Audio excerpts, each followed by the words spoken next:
Hey guys, it's Alyson, about to edit the episode. So, funny story. Me and Gaby recorded this episode a week ago on Monday, November 6th. And at the time, the strikes were still going on. But also at the time, the Ballad of Songbirds and Snakes had come to an interim agreement. So the cast was able to promote the movie. And per the guidelines that were given, I could talk about the movie. And then like a day later, thank goodness, the actors strike ended. So that was just kind of funny how we had made sure that we were following the guidelines. Then boom, next day, strike ended.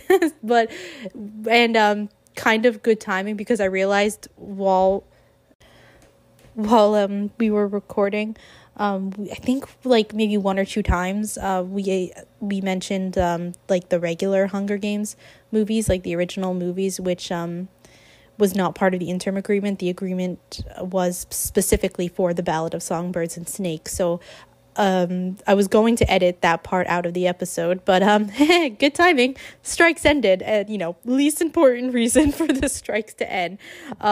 Congratulations to SAG. And everyone who was just on strike, those on the picket line, like, y'all were amazing. And I'm so happy that, we finally came to an agreement. You all deserve the world. And I don't have words, just, congratulations. So, that being said, we can get into the episode now. Bye. Listen, my hair never can look the same in 2 days in a row. But it's gorgeous nonetheless. You have the curls that would make any and every single girl jealous. I know it makes me jealous. Thanks. Like, what do you want? Your hair. I mean, it can either, depending on the day I'm having, it can either look like the cover of a heroine on a romance novel, or I can look like a crazy witch in the woods. It's like, None of them are a bad thing. exactly. Listen, both are fun, so I can't complain. I look like a basic bee. No, you still. Something that rhymes with witch. You are gorgeous. Shut the fuck up. Oh, because you're gonna make me cry. Listen, Like, I've had a long month. I am tired most of the time. I have less of a filter, so I mean it when I said that.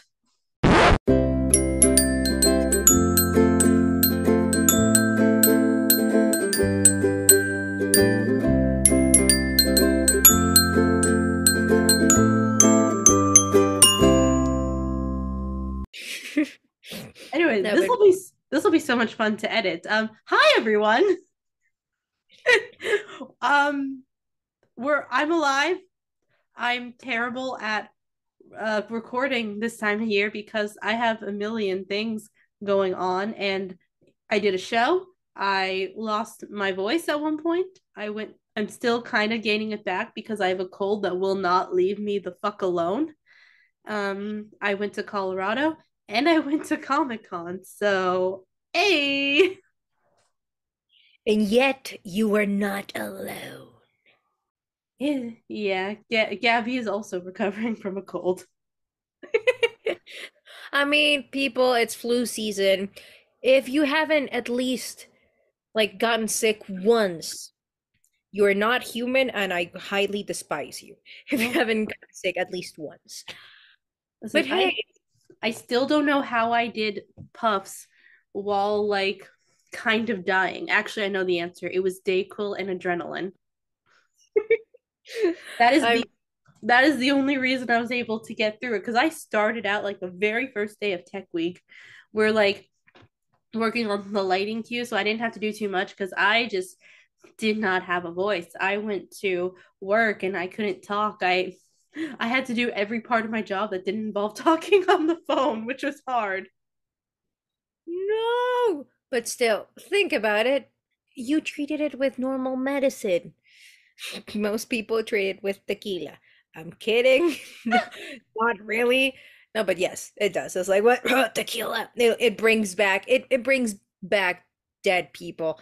Tequila brings everything back to I'm life. still not trying because I am a tragic lightweight. I don't handle alcohol well, especially in large quantities. I had like I so last weekend I went to Comic-Con because it was how my brother wanted to celebrate his 16th birthday because my little brother's all growing Happy birthday! up. So and so my parents, my parents didn't want to do the whole thing, so they gave Brady two VIP passes, and they were basically like, Allie, you kind of know how these things work because of course I do. And they're like, go help your brother navigate this thing. And I was like, okay. And I met some really cool people, including Linda Hamilton from a certain Oh my yeah, God! from a certain franchise where she plays a wonderful character. And I'm trying to be sensitive to the strikes going on right now. And she specifically was doing her best on her panel not to talk too much or promote things, but talked a lot about her experiences as an actress, and she's so wonderful. I and we even did a photo op with her, and there's obviously she was in high demand. She was part of group photo ops too with some of her other co-stars, so they were kind of rushing us through. And Brady and I greet her, we're like hi, and since they're rushing us through, she made a joke to us. She's like, wow, they're really herding us like cattle. And I started dying a little bit. I was trying not to laugh because I knew they were trying to get the photo quickly so they could get everyone through. But I'm like, oh my god, I love. It was like a 2 second interaction, but I love this woman. Exactly, and it's sort of true. It's like in Comic-Con, everything's usually very chaotic and Mm-hmm. like 1,000 people. However, I'm so happy and so glad that you actually got to go. Thank And so, you. I also, I died. I died. On our first morning when I was there, I got Anthony Daniels' autograph. uh, He signed a comic for a certain space opera franchise where he plays a certain droid in every single movie. And oh my god, oh my god, oh my god, oh my god. I'm sorry, guys, if we're being a little bit vague, but it's a strike, and we have it's the actor strike, and we have to be very careful and also very supportive of it because actor lives and wages matter. Mm-hmm. Speaking of the strikes, probably let y'all know. If you haven't heard the news, the cast for the Ballad of Songbirds and Snakes, they are allowed, I think, up until the movie premieres, but for over the next couple of weeks at least, they are allowed to go to the premieres and promote the movie because there's an interim agreement with SAG. And They got special permission, folks. Things are serious. They whipped out the special permission. oh yeah, and I do find it's interesting that of all, because normally this type of agreement is for like the smaller scale, like indie movies, but it's interesting that we got it for this one, which I mean, I can't complain too much because I really want to talk about this movie. And I checked the website. I even checked again right before we started recording because I'm a paranoid person. Um, and for the guidelines SAG set for podcasters, they said we can talk about projects that entered that kind of agreement. So basically, as long as the cast, from my understanding, as long as the cast is allowed to talk about it, we can talk about it here. So I wanted to, before the movie premiered, at least make one episode where we talk about, trailers and stuff we're excited to see, because I don't know if have the energy to make another one because I'm a busy girl. I'm still rehearsing for another show. My voice is starting to come back, but it's still not at its full capacity, which sucks because I have a lot of singing to do. This I know that the fact that this movie got special permission, it is odd, but at the same time isn't because the cast is filled with big names. Mm. I mean, it are like Peter Dinklage, Viola Davis. Oh. Exactly, so like big names. Yep. And I mean, if SAG is going to give permission to a movie to be promoted, why not one associated with a franchise that's all about fighting back against corrupt systems? So it's on brand, I think. It is very, very on brand. Despite further drama involving certain cast members of these exact same movie. But Mhm. still. was Oh, like, hi, Ray. Ray just got up. She's excited for the movie too.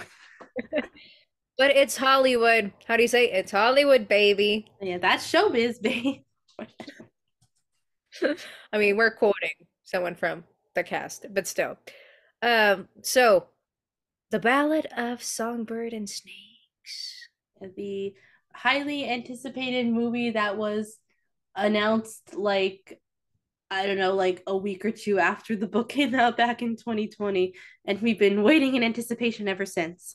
Because obviously, things were happening in 2020 that delayed the project. Like, little thing like massive, like a pandemic, worldwide pandemic. Yeah, just little things like that. Just Tiny tiny thing. things. Like everything was closed, tiny, tiny things. Yeah, I didn't see friends or family for months on end. Nothing nothing too crazy. Then again, I was still working at a tiny grocery store at the time, so I was an essential worker. See, you were able to go out and see the world. You say I didn't see my like loved ones for months. It was like in my case was years. Listen, Like, but I'm still a massive introvert. I kind of was jealous of everyone. Everyone's like, "Oh, hashtag hasn't haven't left my house in 2 weeks," and I was like, "Hashtag I wish." Now I'm just stressed, and I get yep, and I have customers who were just yelling and being obnoxious too. oh, guys. Also, guys, you also forget that I'm Mexican, so sort of thing. I come from a very traditional household, meaning that I was doing quarantine before it was a thing. So Okay. before it was needed, it was fashionable. It's like you going outside? No, not happening. However, when this book came out in the pandemic, to me, it was like a beacon of light. It was dark. It was very almost like messy in a way that I needed it. Probably wasn't the best type of book to be reading in the Yeah. pandemic. However, it made me want to reread the Hunger Games trilogy, the Hunger Games books. It made me kind of like go back to that specific sort of book because it is in a way like a different world but a known one Hmm. in an odd. What do you think about that? I mean, yeah, I can't explain why at that because I had a similar thing going on where all I wanted to do in 2020, mainly because that this book came out, was reread all the books and rewatch all the movies, and I'm like, why is this comforting in this weirdly stressful time? I wound up reading a couple pandemic books. Like that was when I also read Station 11 for the first time. Maybe it's in a very like weird and like dark way. Maybe those type of like this type of books puts things into perspective. Mm-hmm. Like things could always be worse. True. Oh, did I also tell you that during that point, for a hot minute, I wanted to make my own like screenplay adaptation of how I would adapt Ballad of Songbirds and Snakes. Oh, girl, I did. If you listeners listen to a couple of episodes ago, we did decide a little bit of what we wanted to see on the what's it Mhm. called on the trailer with Yeah, like old snow and new snow, kind of like, well, it's not old and new, it's just like snow, young snow and older snow. yeah, like Donald Sutherland Snow. Yes.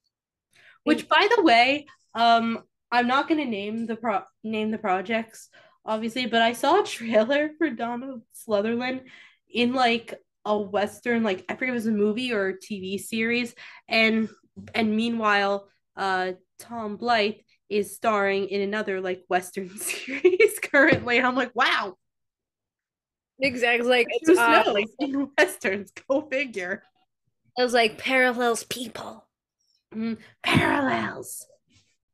And what I'm like, I was especially, and I am especially excited about this movie because it's Snow's origin story. Mm-hmm. It's like with that, it makes the whole saga. It's like Katniss is no longer like the main lead. No, no, no. The real main character is Snow, people. Mhm. Yeah, it does put that new framing in perspective, and it'll be so interesting for everyone to like see this movie and then rewatch the original movies with that new perspective. Because after reading Ballad, I was thinking a lot more of about how Snow was seeing everything while the events of the original trilogy were happening. Yes, and it in a weird way, it was almost similar to what another franchise, very well-known franchise, did with their movies going four, five, Oh, six, and then the back. certain space opera. Exactly. That involves someone dressed in very dark, like completely black clothes and breathing Yeah. almost. Yeah. That project. It's sort of like they did a twist similar to this Mm-hmm. because you never understand that the villain is the main character of the story until you see all the movies. And maybe in this time I think that they did something pretty similar here in the Hunger Games like world in Mm-hmm. a weird way because we see with this we see Snow's beginning and then we see his death. That's true. So good. And I know, and the weird way that he has what's it called? A granddaughter. I Mm, always wondered why they added that fact. Like, I'm sure that everybody had kids and like grandchildren and whatever, yeah. but the fact of the granddaughter, it never truly really kind of like clicked in for me. It really never clicked. I was like, I mean, yes, it's awful. I mean, yes, Snow is human, but I never understood why a granddaughter, like that little kind of like thing to make him human until I read the Ballad of Songbirds and Snakes that I was like, "Oh, I get it now. Yeah. I get it. Mm-hmm. Finally got it. Me got it. Okay. Got it." Yeah. I So, don't know why, but I'm like picturing his granddaughter, and I'm wondering if he ever like if she in any way reminds him of Tigress. I think she could. Mm-hmm. And that's why he's so specifically because at least in the movie there's two you see there's two granddaughters, but it's that one specifically that he seems to have a close bond with, or at least as close as Snow can get with anyone. Exactly. And in a weird way, I think that not only humanizes Snow, but also now this new installment of the franchise, it makes you wonder what are the things that he misses or what are his regrets. Mm-hmm. Because usually the villain, the only thing that they regret is getting caught or like being beaten or whatever. But in this time it makes Snow one of the most interesting villains, or at least to me, in new franchises. What do you think about that? Ooh, I don't know. I think ask me again after we see the movie, just because I'm really interested to see Tom's performance specifically and how he plays everything, because it'll I think it'll really then reflect and make us re-see Donald's performance in the movies. Exactly. And I'm wondering like how much, inspiration Tom got, or how much thought he really put into it after, like, because I imagine he studied the hell out of Donald's scenes. Definitely. Especially because they both, I mean, that's genetics, but they both share a very distinct eye color and almost like very deep stare, in a sense. I know. I'm like, like it, like as soon as I saw, like, I don't know, when he was first announced and like his picture was dropped as playing Coriolanus, I saw the blue eyes. And I'm like, oh, that's fitting. But then something about like him being in the costume and really getting into it, I was like, oh, that is striking. Yep, that is terrifying. Girl, run.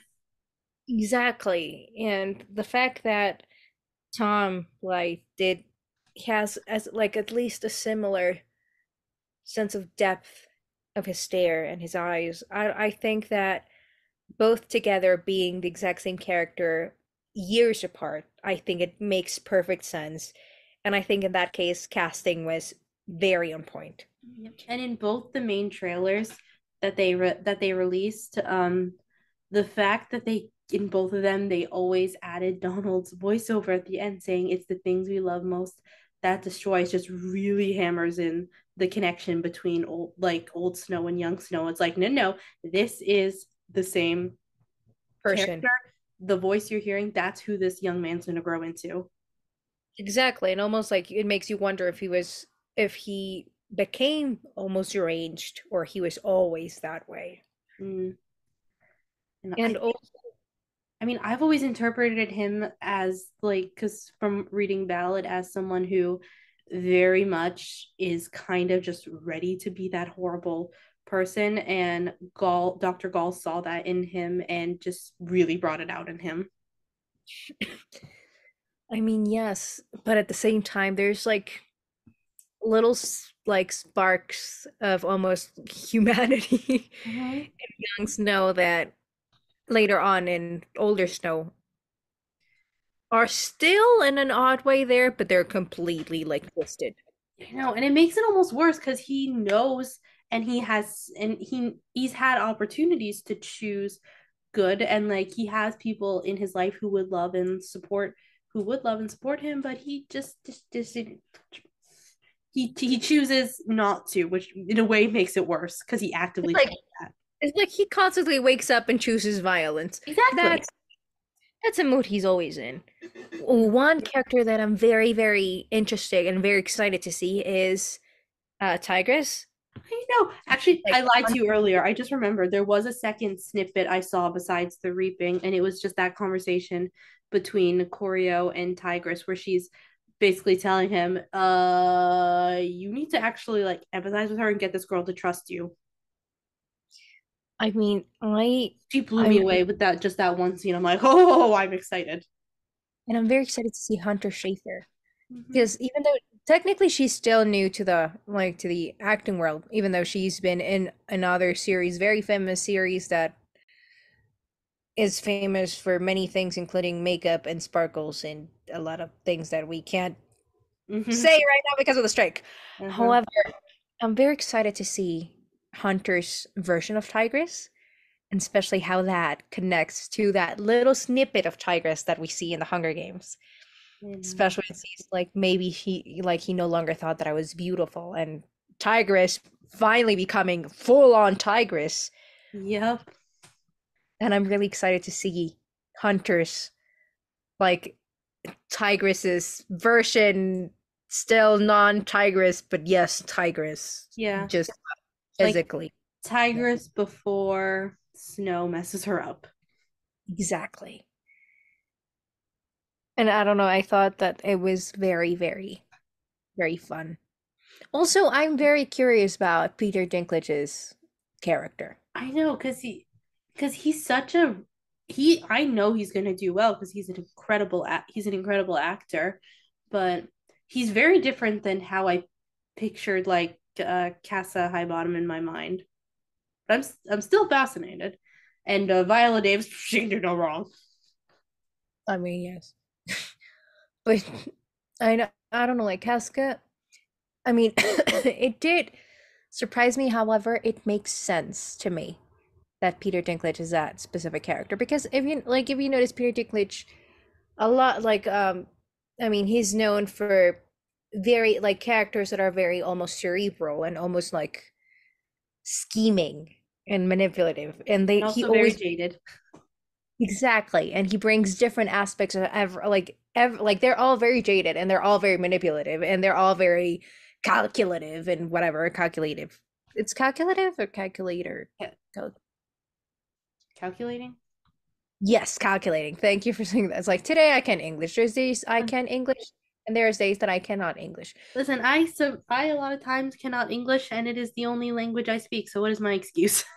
Thank you for trying to make me feel better. But Peter, yes, they're all very calculating and whatnot. However, every single character that he does is entirely different.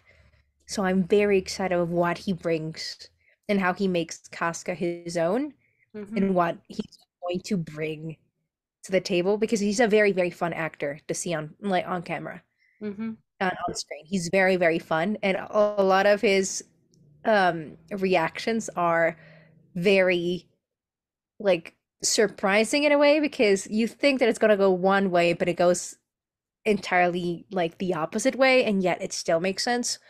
So I'm very, very excited to see him on screen. Yeah, And also Viola Davis because she's a goddess. She can do no wrong. exactly. And just like the way she looks at Choreo, and she's like Miss, and like asks him in the trailer like, Mr. Snow, what are the Hunger Games for? I'm just like, run, run, run. This, she's a terrifying one, but also awesome. I know, and ooh, and like another actress that I was well, another cast that I saw that I thought and that I think is absolutely amazing is the casting of Mayfair Lip. Oh yeah. Yes, you see her only a little snip in one of the clips that was released.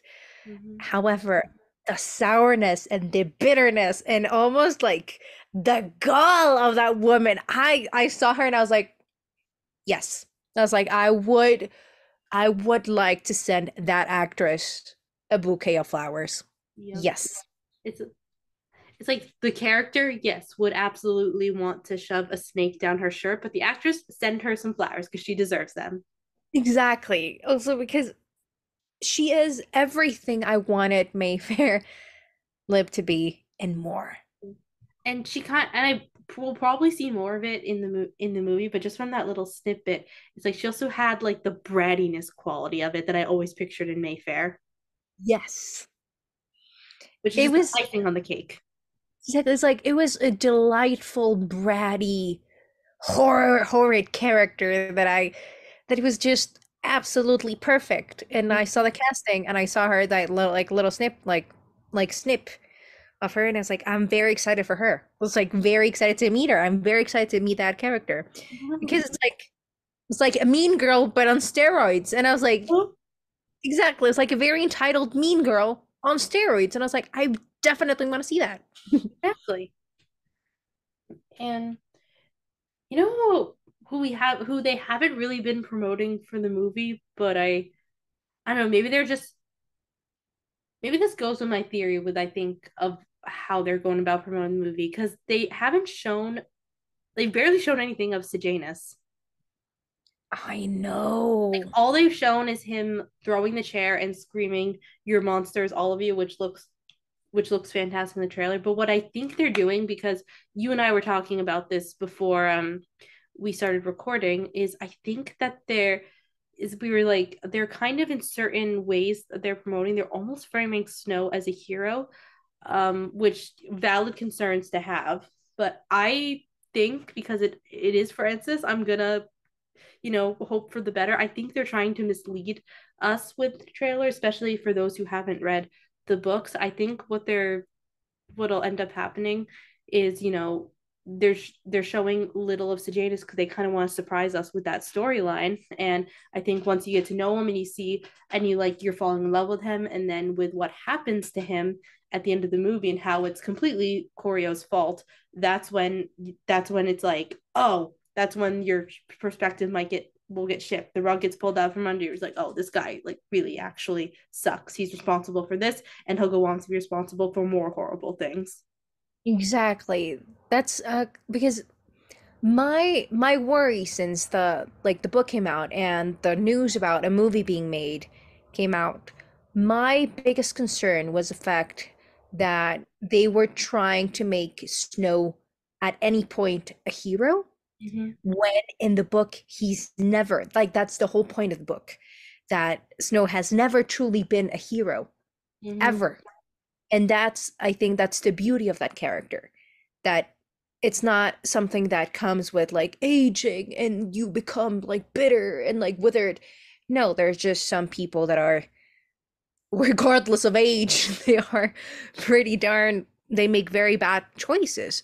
Mm-hmm. However, what really kind of like I think that it's brilliant and at the same time worries me to death is that a lot of the promotion have been like has involved um I mean shots of Lucy and Snow cuddling together and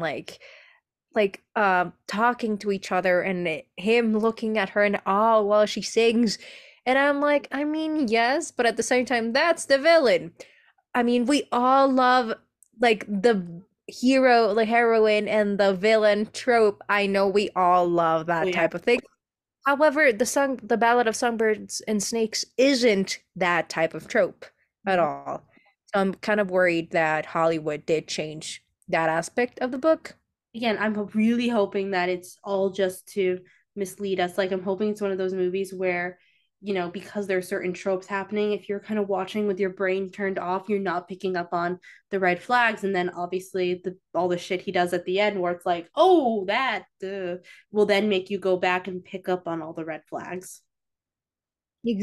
At Exactly. least that's my hope. And again, I'm really hoping they're kind of that the reason they haven't been promoting Sejanus is to cover what happens to him and how we should really look at Coriolanus. The only way I can think of to compare this is with a certain, again, space opera. When a certain installment came out in 2015, they were promoting John Boyega's character a lot, and they made you think that he was gonna be like a certain type of hero, but that was just a red herring, and it was actually Daisy Ridley's character. Exactly. So, like, this is the thing about promotion that I mean, it's tricky. It's an art, and they love tricking the audience. So I'm really hoping that they stuck to the original material and the original intent, and because it's a very like the Hunger Games world is such a very uniquely crafted world Mm-hmm. with very specific characters that serve a greater purpose. So changing that in order to make it, I don't know, sparkly or give in to a trope that's not really there, I think that that would be a disservice to the beauty of the book and then to the potential beauty of the movie. I mean, But I think the thing that the movie will likely mess up the most is the arena and the games.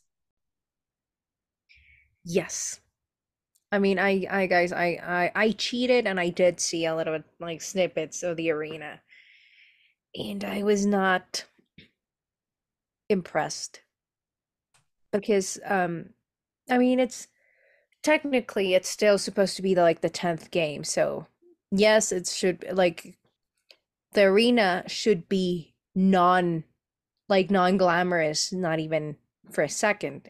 And It's the definitely first not glamorous at all in the book. exactly, and the book does hammer on the fact that it's like there is no like glamour to it. There's no chicness, there's no oh, it's like a game thing that the later games have. The first games are brutal and are savage and are very hard to watch also because there isn't a lot of footage of it because the cameras can't follow all the victors around. So I wanted or I was expecting the arena to really bring that horror into the screen, like for the recreation of the arena for it to be non-glamorous at all. However, I did see like a little snippet, and even though it was yeah technically not glamorous, I still saw a little bit of like chicness to it, and it's like oh they're trying to be low key, but they're not in a weird way, and I was expecting a lot like a little bit more rawness of it. Maybe it's set design, maybe it's the colors. I don't know. Maybe it's. I mean, every single movie loves very vivid colors and color palettes, but I don't know. Maybe it would have. I mean, would have it wouldn't have been very Hollywood of them to do so, but it would have been, I think, to me, a little bit better with mute a little bit more muted colors. So it really is the difference between the first games and the last games and color palette and everything and style, and that it really showcases what they started with and really the like how cruel the capital got with the years and sadistic, that by the end they are very that like the Hunger Games turned into very glamorous and chic and fashionable and almost desired like a desired murderous rampage among kids. Yeah, because even in the book, I remember like all my classmates when we were reading the original trilogy, or after we all read the first bunch of us read the first book, we were like, oh, here's how I would do in the Hunger Games, almost weirdly fantasizing about what we do in that situation. And then because it did almost have that glamour and appeal to it. But after reading this book, I'm like, nope, nope, nope. Um, get me nowhere near this thing. Exactly. And that I think that if if the movie does a little bit like respect that rawness and that almost like brutality, Mhm. it could justify Snow's demise and later in the like in the previous installments, which is him being mobbed to death. Yeah, I mean, I am excited to see how they do the scene where he has to break into the arena to get Sejanus out. Exactly. I think those scenes, because in the book they're very iconic and they're very important and they're very detailed in an odd way. And it because it's Snow's first kill. Exactly. So I'm at least I'm very curious on how it's going to translate to screen. Mm-hmm. And hopefully it won't be very plasticky glamorous in a sense, so it can really almost humanize Snow in a way and at the same time take away his humanity by doing so.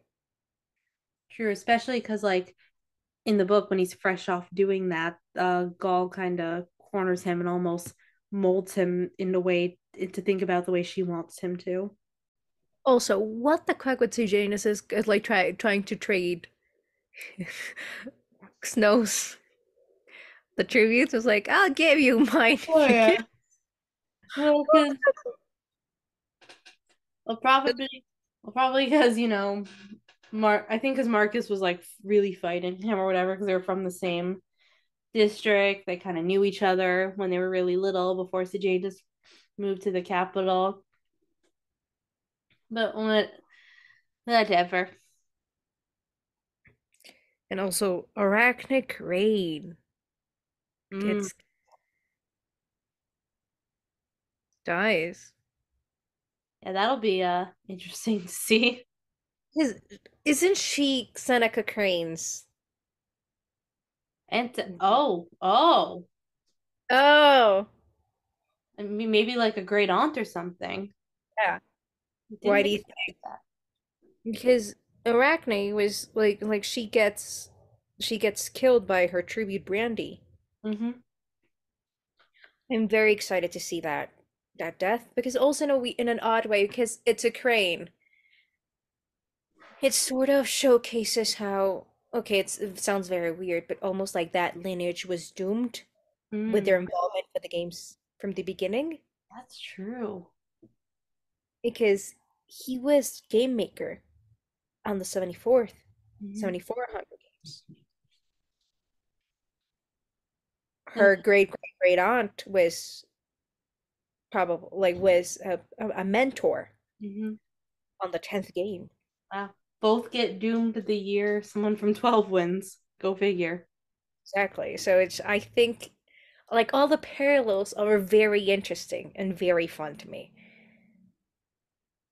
Also, how they chose no, it's not Finnick. Oh, what's his name?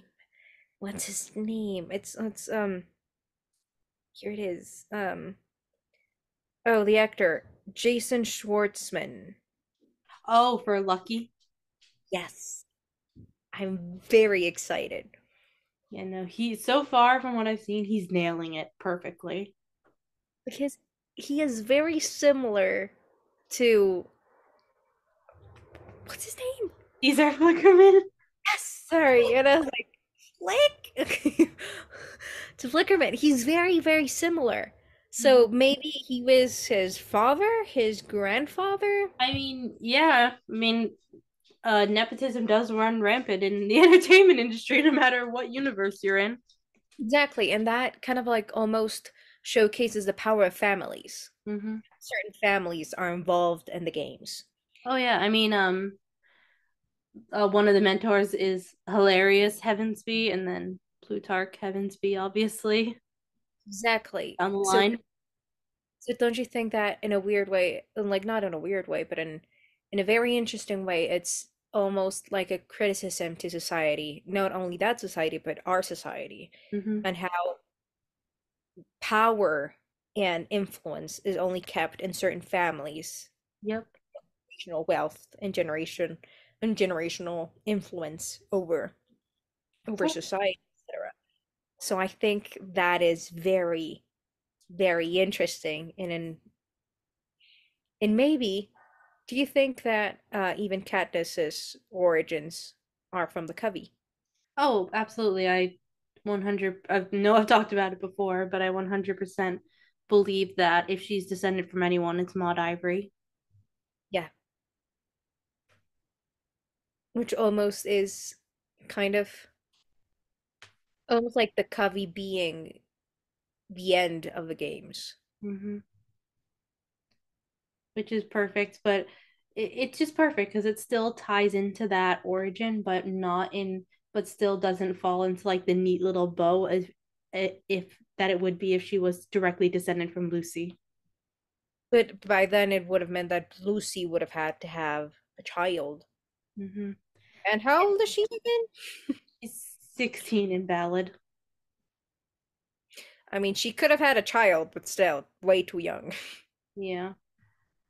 But either way, I'm convinced that she's Maud Ivory's descendant, especially because in the book in Ballad, they mentioned how Maud Ivory just has to hear a song one time and she memorizes it. And in the book Mockingjay, Katniss says that she can learn a song after hearing it two or three times. Exactly. So And clearly, that, she inherited that gift from, I guess, her grandmother. I think. yes, and I think it was through her father's side. Yeah, because he was the one who was from the Seam, which is where the Covey was living. And in the book, they mention how the Covey's house is like kind of at the edge of the scene near the meadow, which is in the same area Katniss is in. Exactly. And almost kind of, it kind of like creates almost like a very beautiful parallel between the Covey then and the Covey by the end of the Hunger Games, or the rest of the Covey, Yep. in a very beautiful and poetic way, which is how song became and music became the strength that people needed to wake up again. And speaking of music, Yes. my favorite thing I've heard so far from all this promotion for the movie is the music. I got chills from Rachel's the Hanging Tree, and I love both her and Jennifer's versions just for very different reasons. Mhm. And I just like a little while before we started recording for the first time, I actually sat down and listened to the song Olivia Rodrigo made for the movie, and oh my god, it's really good. I mean, you have to give it to Hollywood. Like soundtracks for movies are so specifically and so like geniusly and like so so carefully crafted Mm-hmm. that whoever's in charge, I have like my hats off to them. They're doing a great job. My god. And I'm also because one of my favorite parts, one of the books is just all the music in it. And up until now we've had certain fan interpretations of the songs. My favorite person doing that being Maya Wynn, a songwriter on YouTube. I love her Lucy Gray cover so much. Yes. And Yes. yep, and I'll link her channel, and I think she has a playlist probably on her channel of all her Lucy Gray stuff. I'll link that in the show notes in case you haven't checked it out for some reason, even though the entire time when I was doing the ballad read through, if a song came up, I inevitably mentioned Maya Wynn's cover of it. But yeah, and I may or may not have taught myself to play a few of those songs on ukulele. But anyway, um but yeah, it's good.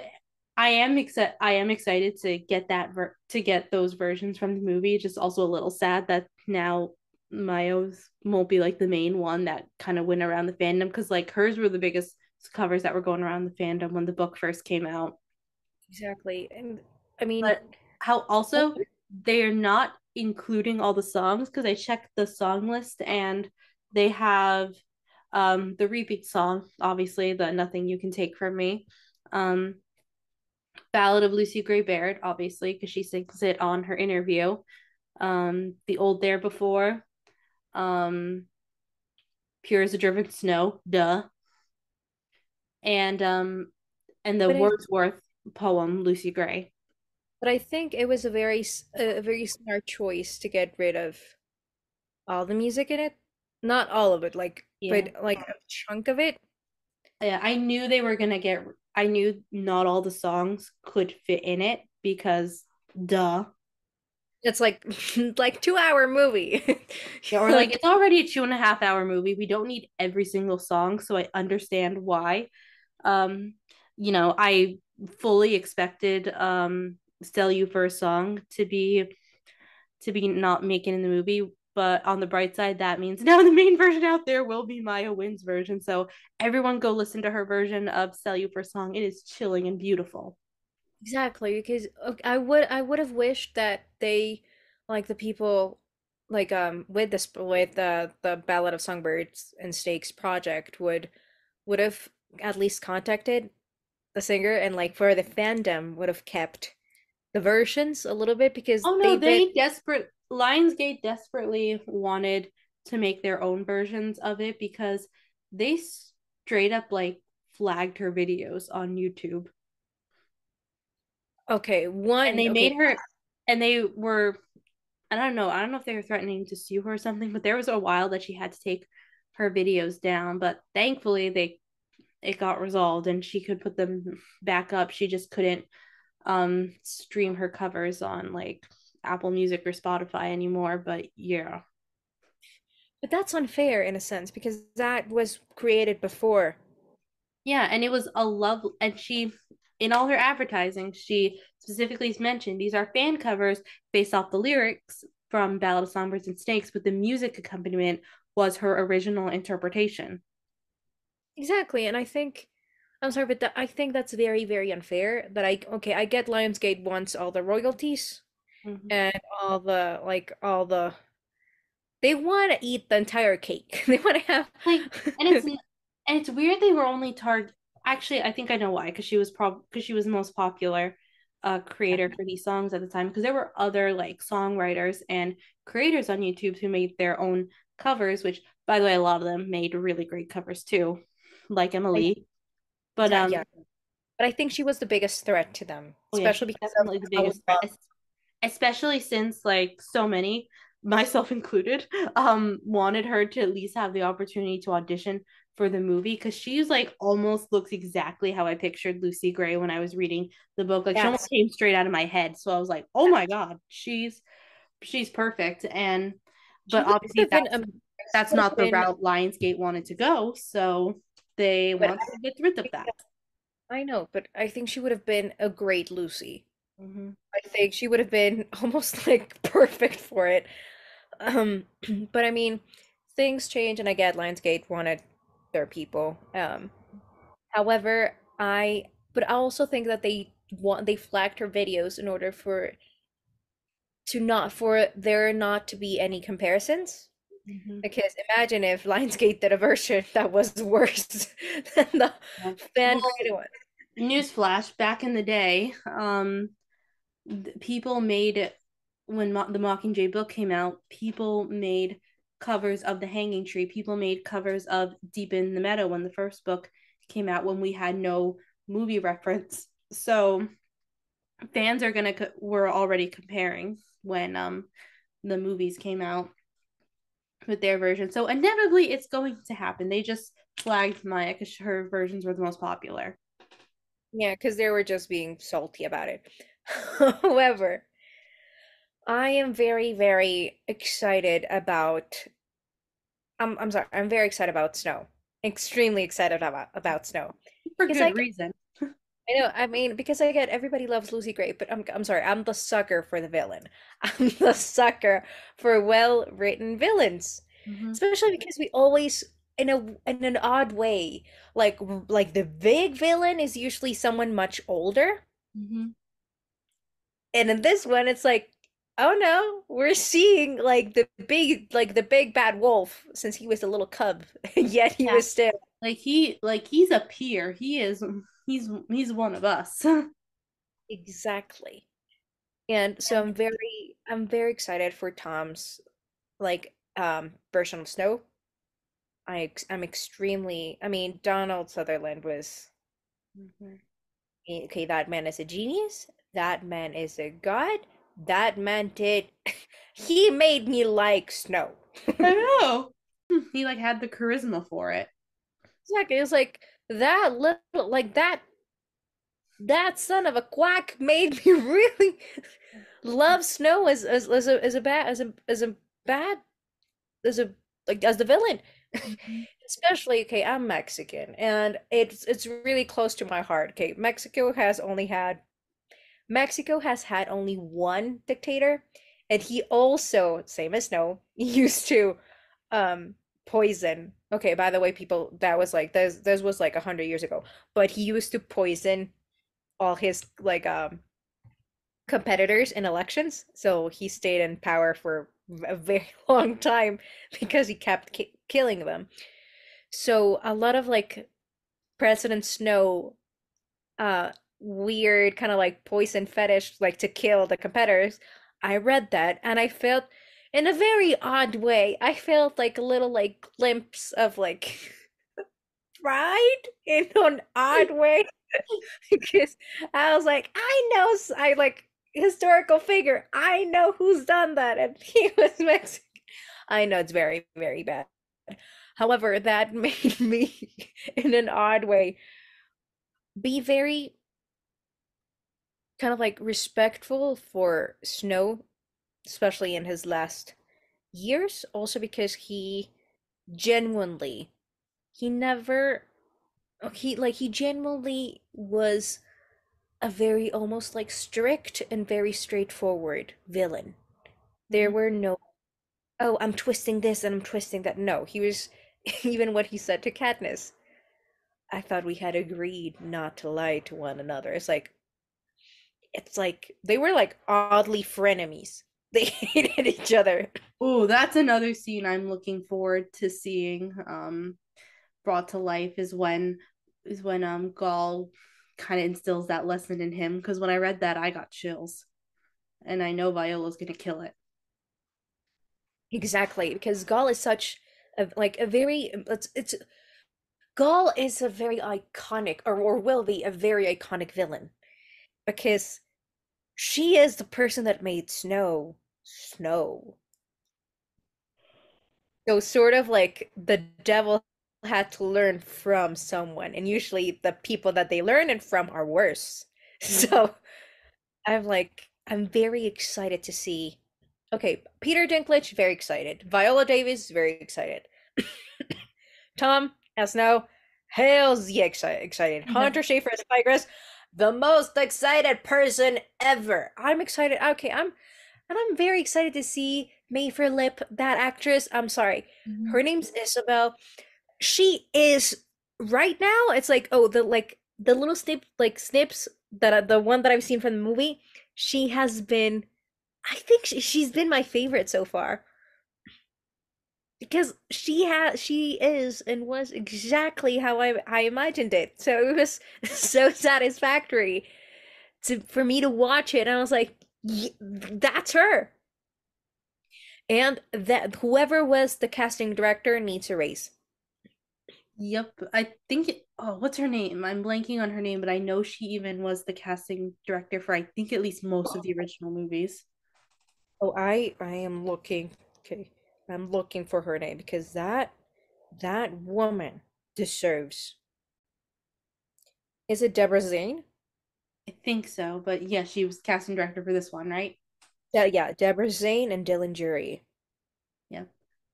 Like, good job. Round of applause. I mean, there are a couple that I'm like, really? However, the ones that they got right, they got 5-star reviews from me, man.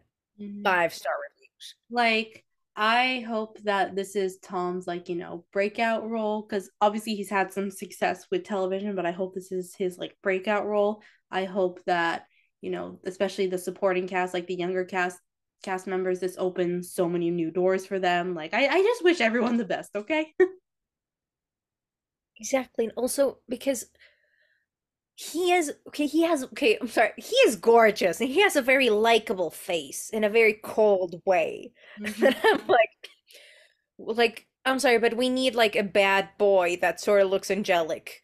I Yeah. mean, I I mean, mean, which makes sense for the character because what's the quote in the book? Like, charm is his currency. Coriolanus was always able to charm people and catch them off guard with his good looks that make you trust him, but actually be careful.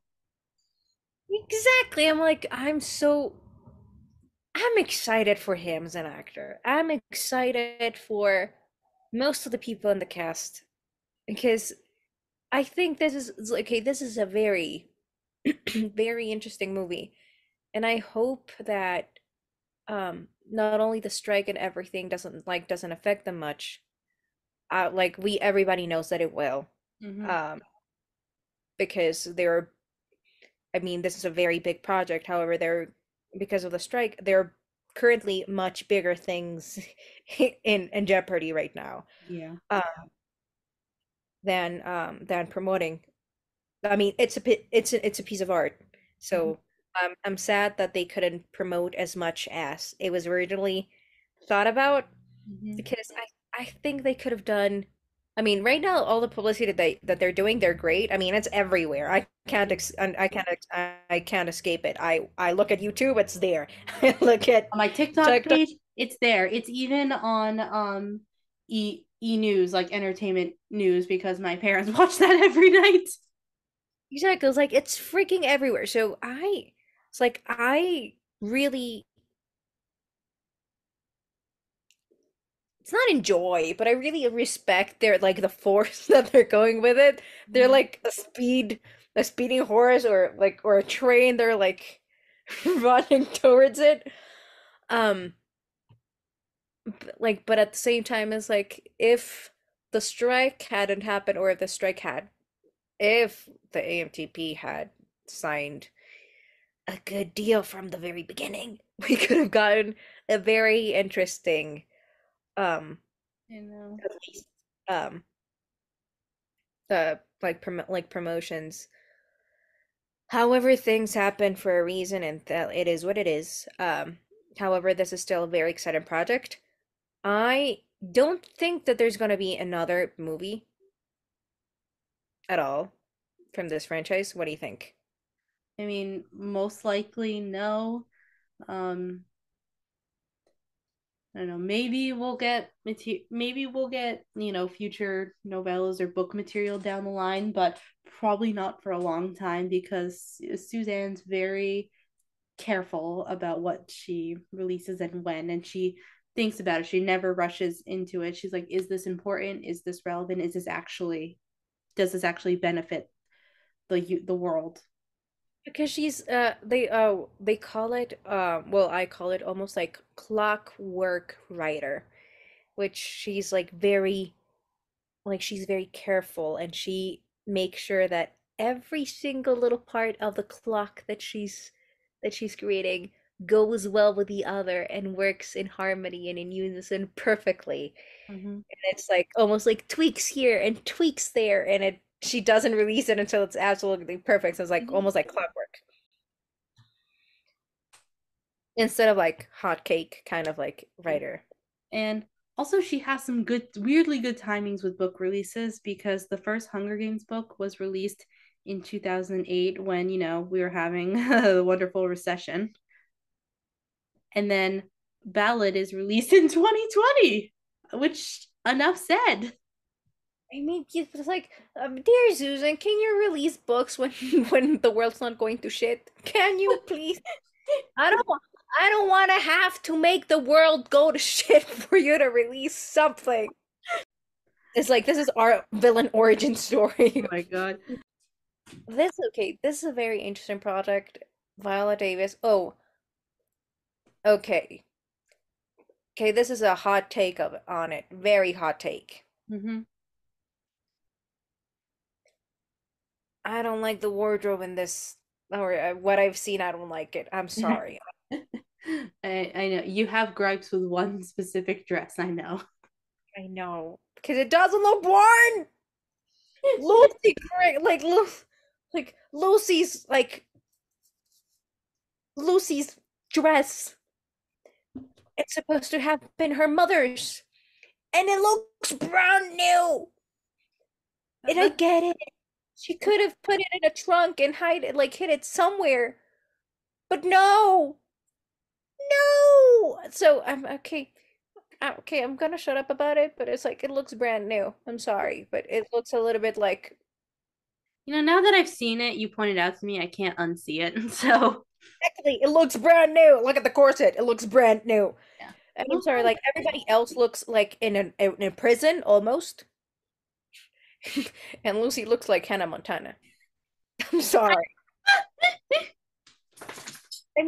I mean, true, she's different, she's quirky, I get it. But you could have put Hannah Montana during prison and not putting just like getting a random prison and then putting Hannah Montana on it. I'm sorry. Very, very bad example of it, but she sort of looks a little bit like Hannah Montana, and I cannot unsee it. I mean, yeah. Disney characters were known for wearing bright colors, so Very bright colors and very. I'm sorry. Okay, again, another hot take. I have a tiny, tiny little despise for dresses. So it's like, why can't a maid like okay, I know it's weird, but why can't like a leading lady wear like I don't know, the Sisterhood of the Travel. Oh, I can't say that.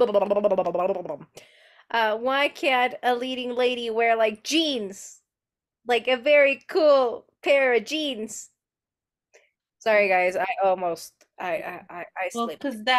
because that's not the kind of leading lady Lucy is. Plus, they don't give her a change of clothes for the arena like they do for Katniss. I know, but at the same time, it's like, can us writers write something that revolves around a girl? I mean, it's because okay, I get dresses. Everybody loves dresses, and I see the beauty of a dress. However, I don't know if it's me, but I see the beauty of like a very good pair of jeans and like decorated pair of jeans or like I don't know who likes overalls. I like overalls. Hey, listen, overalls are comfy, so Exactly. So, um, maybe I don't know. It's just okay. I want to be able to dress as the characters for Halloween without having to wear a dress. That's what I want. I'm sorry, people. hey, fair enough. It's like I think that a lot. Okay, maybe some girls agree with me. I want to be able to dress like certain female characters for Halloween without having to wear a dress. I mean, I tried doing Belle with like a pantsuit, and no one knew that I was Belle. I'm sorry. It made me cry. I'm kidding. No, I didn't. But still, it's okay. Okay, going back to the point of the movie. Okay, that dress, the fact that it looked new really bothered me. Sorry, I know that I look at all the wrong things, but still. Hey, no. Or you're looking at all the right things. Also, was it me or where Gaul is like, you know, the almost like the jury room or Oh, whatever. The like meet. when she's like, welcome to all. I'll introduce you to the creator of the Hunger Games, that one. Yeah, is it me or the room looks tiny? A little bit, yeah. Yeah, I mean, I get it, but I was expecting something grander. I mean, maybe the capital didn't have a lot of money, but they did have space. True. So I we will see the full scale of everything come November 17th. until November 17th, it's 11 days away. Yep. And also everyone pray for Robert because he is my friend that is accompanying me to this movie and he's going to have to put up with me the whole night. Oh, I'm sorry, but putting up with you is an honor. I know, but I'm still going to go a little bit, probably just a little bit feral at the end. You have to. I mean, spoiler alert. Well, I'm not gonna say it, but still, the ending. I'm really I looking mean, for. if it's not clear, if for anyone who's been listening to this show for a while, I inevitably will talk about book spoilers if I'm talking about a movie trailer because it is technically a reread podcast. Exactly. Mm-hmm. So, what? Okay, without saying what I want. Okay, without exactly. I'm being quite vague. What do I want by the end of the movie? I want blood, and I want a buddy in a buddy bag. That's what I want. And I know which body you're talking about. I want closure, people. I know we all want closure for a certain character because the book will never give us closure for it. But I have a feeling that the movie won't give us real closure for that either. Especially, I don't know. Maybe I'm just reading too much into the lyrics for the Olivia Rodrigo song. But I'm really hoping this is a sign of she did escape somehow. No, I want. Sorry, I don't want her to escape. I want her to die. I want her body in a body bag. Anyway, I am hoping for the opposite. Clearly.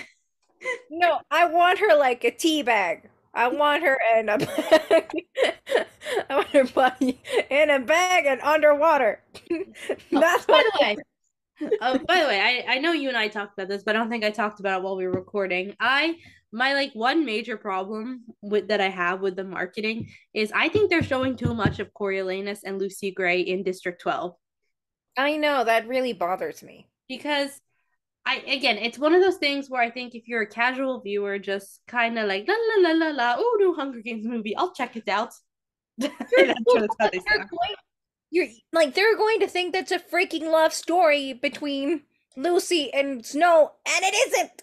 Yeah, but they're trying to in the trailers, they're trying to build up that the suspense and oh my god, is Lucy gonna be okay? But they're showing shots of the two of them in District 12, and I know it's in District 12 because I've read the book. And again, if you're a casual viewer, you might not pick up on it, but if you're someone who's read the book, or if you're someone who hasn't read the book but you very carefully study the trailers and develop theories, then I think you could figure it out because when we read the book back in 2020, like no, it was a shock when Snow became a peacekeeper and went to District 12.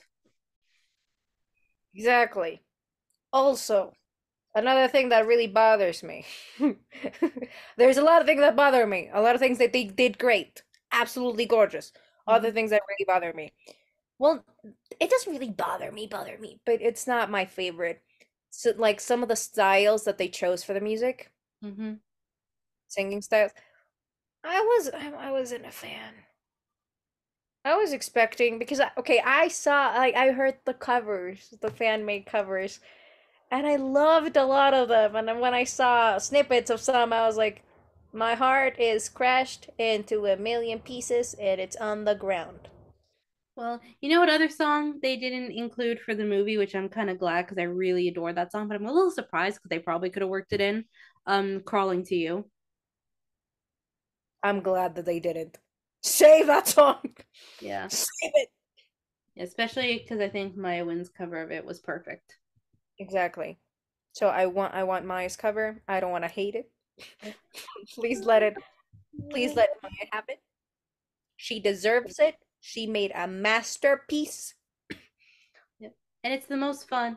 And Crawling to You, her version is the most fun to play on ukulele, by the way. Exactly. So everybody's happy. Mm-hmm. And do you know what I'm most happy about? What? The ending. Oh my god. Again, guys, I'm gonna be the one crying and Gab will be the one cheering.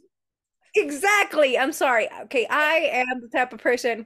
I'm sorry. I love Snow. I love Snow as a character. I know, I love and I Snow. understand. He's still a really good character, so He's a great character. And I get it. He's mean. But I mean, for example, oh, I can't say this because it's another franchise that involves the bad guy being a god from somewhere is it that based on Norse mythology by any chance? exactly. And Okay. he's supposed to be the villain, and he's my favorite character. And everybody loves him. I mean, yeah, most people love him. And he's very, very fun. I mean, he is funny. Snow is not funny, but I mean, he could be funny in a very murderous way. Oh yeah. Oh, also, also, I keep thinking about that one snippet from the trailer because I rewatched it before we started recording. It's when they think they're supposed to be in the zoo, and Lucy Gray says to Coriolanus, "Like you seem like a good man, Coriolanus." And I'm like, "Ha! Bit! Ha! I have told." And again, this is probably why I relate to Lucy Gray because I'm like, I have told people that, and they've turned out to be pieces of shit. Run, girl, run! Exact. Ooh. Also, we have to give something to the promotion teams. Mm-hmm.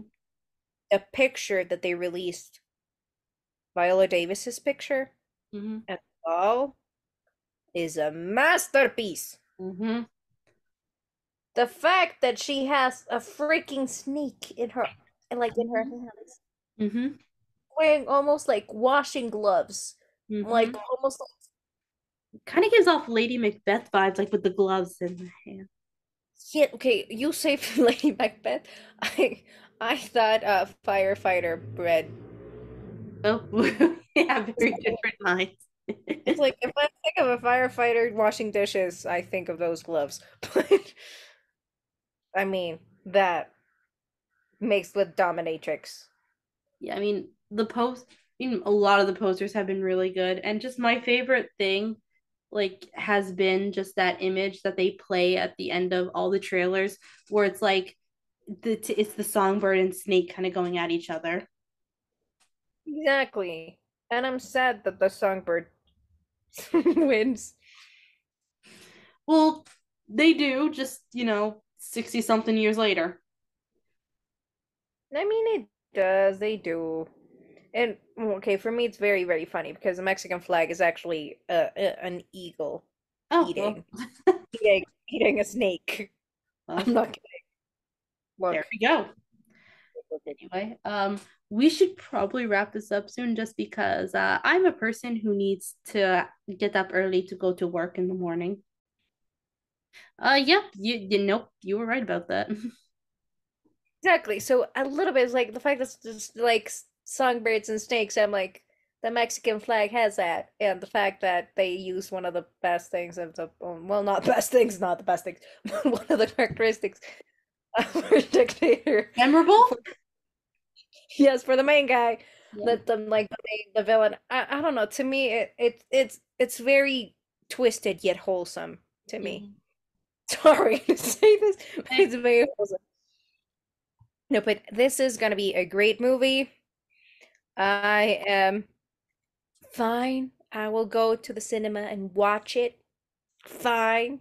I shall go. And yeah. by the end, I'll be cheering. Why? Because what do I want? I want tea bags. Do you know what Anyway, tea bags, right? anyway. Yeah, I think we're wrapping it up because I'm getting tired and I have work in the morning. Woo! She's getting tired. I'm getting murderous. This is the time to stop the podcast. Anyway, thank you everyone for listening. Reminder to, still support the strikes because that's important because we wouldn't get great movies like this without great hardworking actors. Yes, because not only because of the actors, it's because every single part of the strike involves not only actors but thousands of people regarding the industry.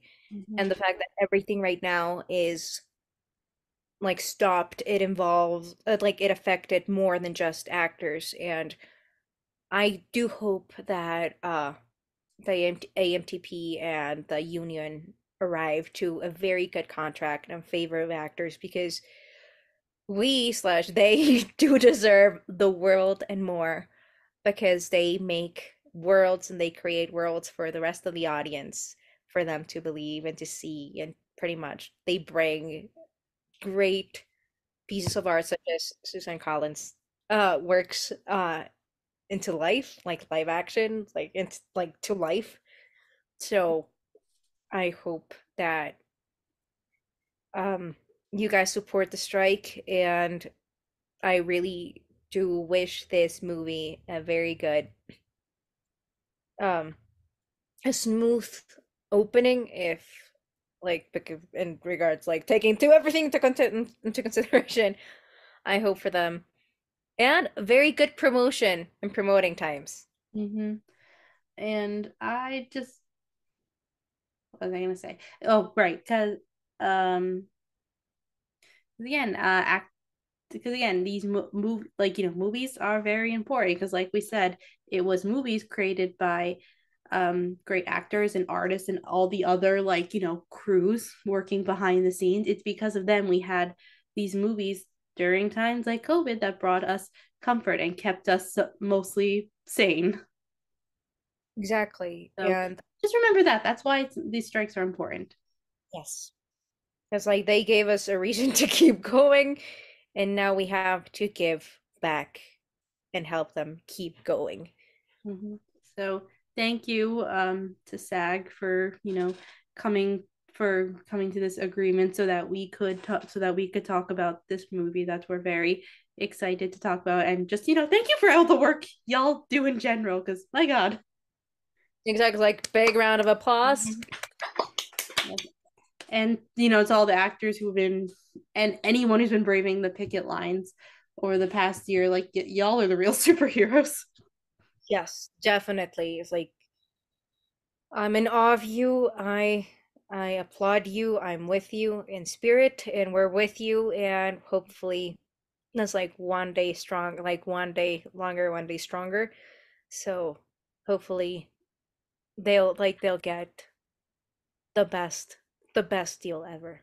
Like give everything to them, please. Yes, and also thank you SAG AFTRA for giving this movie like permission in order to promote, Yeah. because that this like the fact that they could have promoted was killing you. Yeah, just a little. Like every time I saw a trailer and I wanted to scream about it, I was like, nope, nope, nope, nope, nope. Just scream about it in private. Exactly, and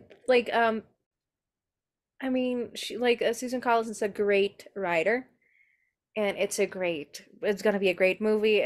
Everything's just Yeah. gorgeous.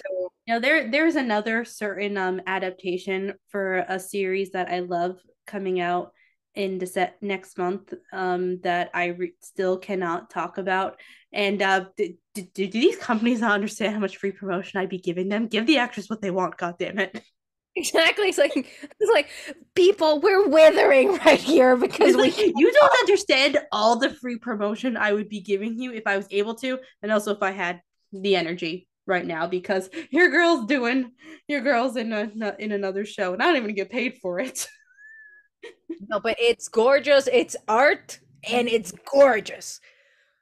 But still, thank you so much for inviting me and for letting me weird out with you.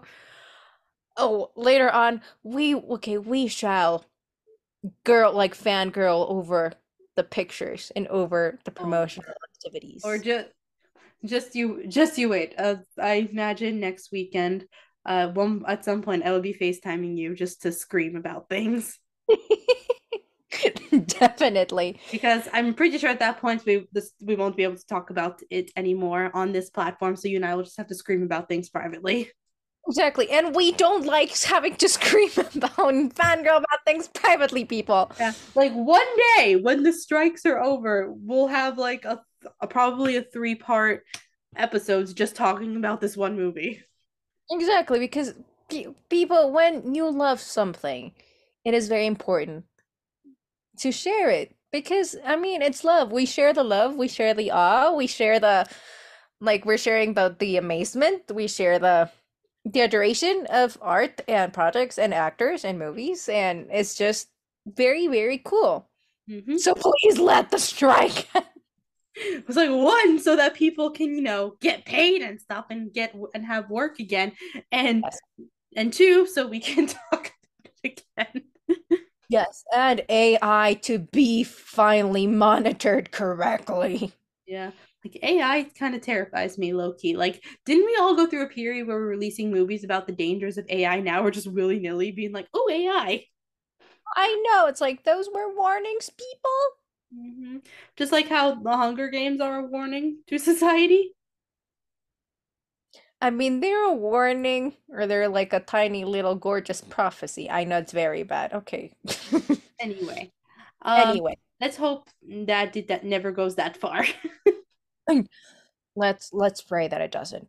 Yeah. Was like okay. On a most positive note, if you please continue listening to this gorgeous podcast and your gorgeous and beautiful and funny host, Alyson, please. Thank you. I know. I keep saying that I'm good. Yeah, at this point, guys, I don't think I'm going to um release the the episodes where I talk about like the Rick Riordan books probably until the new year, just because I forgot how busy I get during the holiday season. I forgot how much time a show takes out of me, and I work full time, so so once things settle down in the new year, that's when we will I'll release the episode where I talk about the diary of Luke Castellan, because that's the first thing in the chronological order. And so, y'all want to send me thoughts about that, you got plenty of time. I was gonna say, if you're in the South Coast Mass area, you could come see Scrooge the Musical, but we've sold out all 11 performances. Bragging rights! You have bragging rights! Yeah, I'm like, I still can't believe it. We added extra performances and they all sold out. Bragging rights, that's bragging rights. Mm-hmm. But please, people, gorgeous listeners, gorgeous audience, please subscribe to to Instagram, to the channel. Please share it with your friends. This is a great channel. Please come on. Okay, I sound weird.